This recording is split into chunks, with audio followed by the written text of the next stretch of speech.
Plate tectonics. Plate tectonics shows up a lot on the SOLs, and it's a pretty big unit, and you're going to have a pretty big test on it. But there's not too much information. This all kind of relates to one another. First of all, plate tectonics, earthquakes, plate tectonics, volcanoes, earthquakes. Why does the earth quake like that?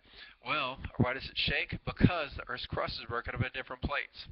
These little plates, they move past another. They go past, above, below, beside, around, whatever. They move.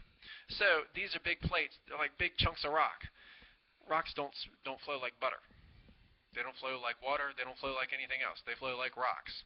If you ever try to push two rocks against one another, it ain't going to be a smooth move. It's going to be real kind of jagged and edgy, and it's not going to be smooth. So when these rocks try to move past one another, the result is earthquake.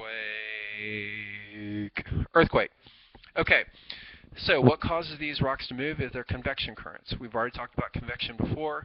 I'm not going to beat that down, but convection currents in the mantle that just kind of like leaves on a pond. Earth's crust kind of gets pushed around by these convection currents and the mantle.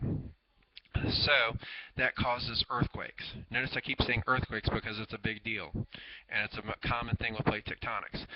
Also, you're going to have volcanoes. Volcanoes happen from time to time. So the big three things with plate tectonics are, first of all, you're going to have plates that move apart. They're called divergent. And there's some things you need to know about that. That's in the notes.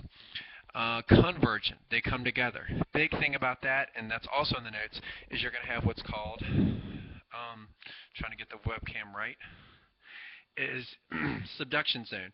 So subduction zone, something is subducting underneath another. So if this is a big plate, that's a big plate right there. Rocks are going underneath another one. That's subduction.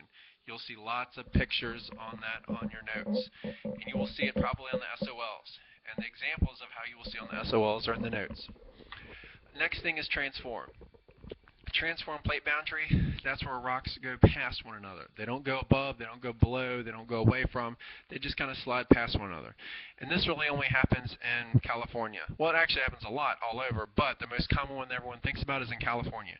In fact, there's places in California where the rocks are moving, the big massive plates are moving past one another at the rate of a couple inches a year.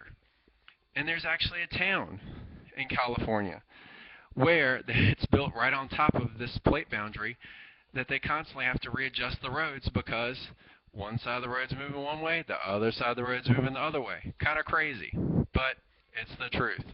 And in the notes, I think I talk about that if I'm not mistaken. But it's a town that's built right on top of the San Andreas Fault. Other stuff about plate tectonics, I mentioned earthquakes already, volcanoes. They're definitely found with plate tectonics. Make sure you know all the stuff and review it. Pangea shows up as well with plate tectonics. That's it.